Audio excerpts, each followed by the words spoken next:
Lucha contra la corrupción. Este es el punto que quería llegar porque es el con el que nos va a dar las 2 últimas semanas, con una serie de trafacías, con una serie de patrañas.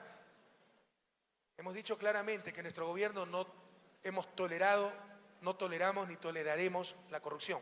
Sigamos. Pero permítame recordar el viejo país, porque como siempre digo, el problema del pueblo ecuatoriano es que tenemos muy buen corazón y muy mala memoria. Antes la corrupción era generalizada, tolerada, evidente. ¿Se acuerdan cuando los pactos políticos eran repartirse las aduanas? Osvaldo Hurtado le dio a Gary Esparza las aduanas para que lo apoyara desde el Congreso. Gary Esparza era un CFPista que fue presidente del Congreso. Los que tenemos algunos añitos no podemos olvidar esas cosas. Acuérdense cuando el puesto más buscado era vistaforador de aduana, para servir a la patria, no para llenarse los bolsillos. La aduana era una corruptela total. Ahora tenemos las aduanas más transparentes de toda América Latina, compañeros. Acuérdense Pacifitel, ya lo dije. El negocio más rentable del mundo, telecomunicaciones, perdía decenas de millones de dólares porque era cueva de ladrones socialcristianos. Hoy, ese Pacifitel funcionado con Adinatel, la nueva CNT, genera centenas de millones anuales de utilidades para ustedes, para el pueblo ecuatoriano. No toleramos la corrupción. Hemos limpiado esa corrupción generalizada, evidente, que se había tomado nuestras instituciones. Acuérdense lo que era el registro civil, para ponerle un ejemplo muy cercano a todos ustedes. Cuando iban a sacar una cédula, si no pasaban plata no salían nunca. Ahora la cédula se saca en 20 minutos, tal vez el proceso más rápido del planeta entero, compañeros. Acuérdense lo que era nuestra policía. Hoy cómo ha mejorado y es respetada nuestra policía. Acuérdense lo que era la justicia. No lo salvaban así, lo salvaban así, pues, en los juzgados penales. Hoy nada de eso existe. Los jueces se nombran por concurso, eso es lo que le dio la partidocracia, no se los pueden repartir. Cuando llegamos al gobierno, 70% de los jueces eran encargados. Ahí sí los nombraban directamente. Ahora 100% es por concurso. Hemos limpiado el Estado de esa corrupción generalizada, evidente. Pero no solo existía esa corrupción. Como ya hemos dicho, existía corrupción en lo que no se hacía. Coca-Cola Sinclair estaba planificada hace cerca de 40 años. ¿Por qué nunca la hicieron? Porque se terminaba pues el negocio de las barcazas. A la barcaza se le pagaba, genere o no genere, por la capacidad instalada. Y vaya, vean de quién eran esos negocios. La corrupción estaba en el no hacer. No hago hidroeléctricas para mantener el negocio de las barcazas, negocio social cristiano. No hago almacenamiento de gas en tierra para mantener el almacenamiento en barcos. Vaya, vean de quién eran los barcos. La corrupción estaba en no hacer. Y había corrupción generalizada, corrupción más tapiñada en no hacer.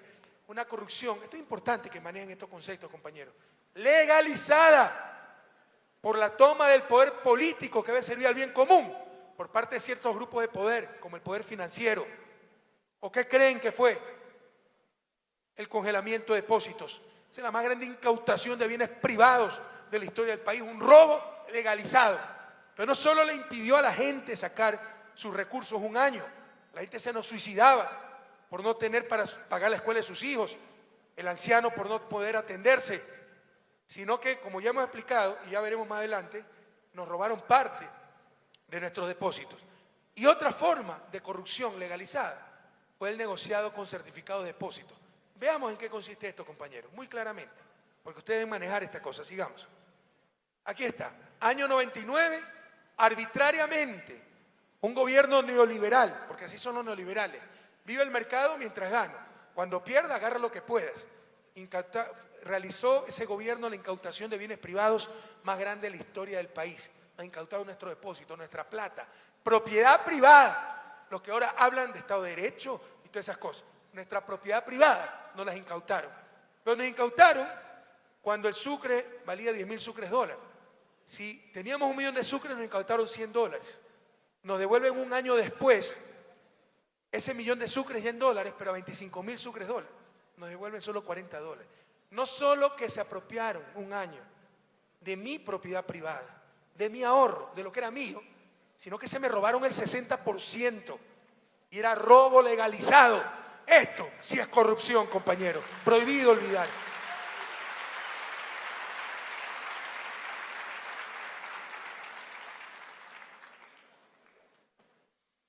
Sigamos, por favor. ¿Y cuál era otra forma de corrupción? Aquí hay caretucos que dicen Yo no participé en feriado bancario, no participó. Ministro de ese gobierno, pero lucró con la tragedia de nuestra sociedad, de nuestras familias. Les incautan sus depósitos, ese millón de sucres, año 99. Se emiten certificados, aquí me pone el Banco Central, eran los bancos privados los que emitían.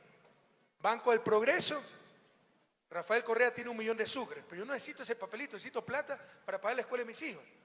Y venía el Banco de Guayaquil, los mismos bancos quebrados, y decían, sí, yo te compro tu papelito, pero a la mitad de precio, a 500.000. Y en la desesperación, nuestros ciudadanos tenían que vender al banquero, y fíjense cuánto ganaron cierta banca corrupta, porque esto pudo ser legal, pero sigue siendo corrupción, sigue siendo inmoral negociar con la tragedia de nuestra gente. Esos banqueros que en vez de alma tienen un gran bolsillo, le compraban a la gente a la mitad, 50%. Pero no contentos con esto, utilizando en función de sus intereses el poder político, Yamil Maguad, totalmente dominado por los banqueros, emite un decreto obligando a la banca pública, a la Corporación Financiera Nacional, ahí sí, a comprarle a los banqueros ese certificado, pero al 100%.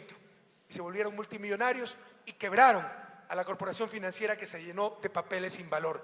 Prohibido olvidar, esto era el viejo país. Corrupción, pero legalizada por la toma del poder político por parte de grupos de interés como el poder financiero, compañeros. Esto ya no existe en la patria nueva. Que nadie nos gane la moral. Nosotros somos los honestos y somos más. Aquí había una revolución ética. Ya no existe esta clase de corrupción. ¿Cuál es la corrupción que hemos detectado en los últimos meses? La coima de una empresa corrupta y corruptora a funcionarios pillos. Pero nadie anuncia, soy corrupto. Y son coimas depositadas, como les decía, en cuentas secretas de empresas fantasmas en paraísos fiscales. ¿Cómo se detecta eso? Eso ha ocurrido en Alemania, Siemens, en China, donde hay pena de muerte. Nos vienen con la demagogia de que más controles y el problema es que no ha habido fiscalización. Que nos expliquen con fiscalización si ellos tenían mayoría en la asamblea y dicen que no ha habido. ¿Cómo detectaban esas coimas en paraísos fiscales?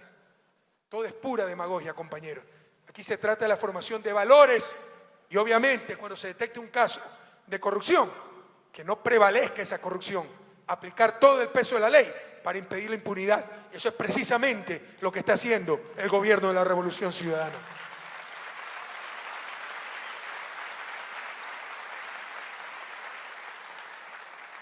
Sigue, por favor.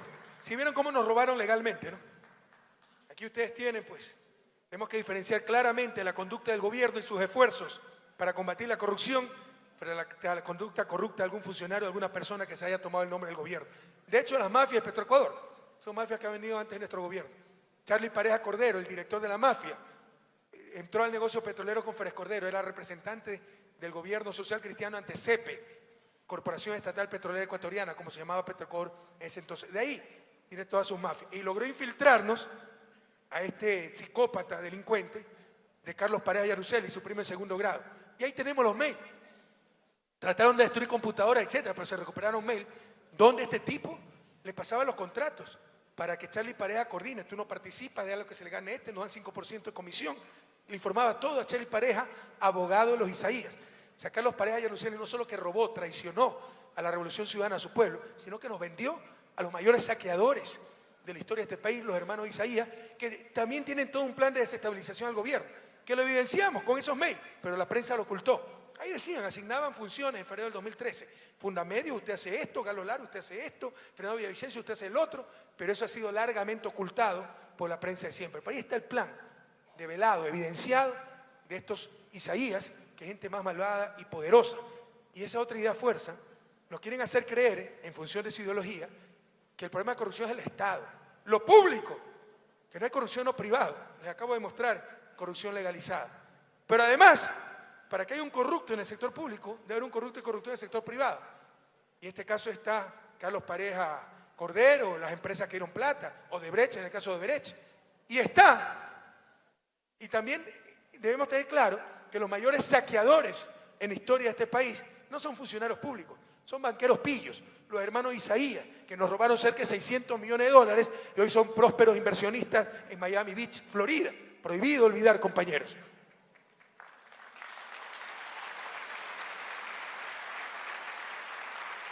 Los actos de corrupción se tratan de casos aislados, sobre los cuales este gobierno está actuando con absoluta firmeza y mano dura, haciendo todo lo posible para que estos actos indebidos no queden en impunidad. Lamentablemente, cierta prensa se ha dado con la piedra entre los dientes, ¿no? Porque cuando ya el caso Petrocor está casi resuelto, ya sabemos los implicados, y el jefe de la mafia estaba fuera de Petrocor, Charlie Pareja Cordero, hoy fugitivo en la clandestinidad en Perú, además de abogado de los hermanos Isaías, para que vean cómo ha sido la argolla en este país. El caso de Brecht, resulta que se le filtra por información de Lava Jato, ahí está la lista pues, de los socialcristianos, año 1987, tras base Santa Elena. Y lo que nosotros hemos podido averiguar, hemos investigado las cuentas de nuestros ministros, gerentes de empresas públicas, resulta que el que cae es un asesor ad honorem del alcalde de Quito que tiene en 2 años $6 millones depositados, y otra asesora ad honorem, tunguragüense, que tiene movimiento por cerca de 28 millones de dólares, en los últimos 3, 4 años 15 y 6 millones de dólares sin ninguna justificación. Entonces no caen lo que la prensa quería que caigan. Pero en todo caso seguimos investigando este caso, compañeros. Solo con la voluntad política de un proceso revolucionario fue posible desarticular y condenar décadas de corrupción en el sector petrolero y en todos los sectores, como hemos visto, compañeros. Y se seguirá investigando para no dejar ni un solo caso en la impunidad. Sigamos. Y por eso también el pacto ético. ¿Queremos luchar contra la corrupción? No es charlatanería. Prohibamos que los funcionarios públicos tengan cuentas, empresas e inversiones en paraísos fiscales, porque a través de esos paraísos se dio la corrupción.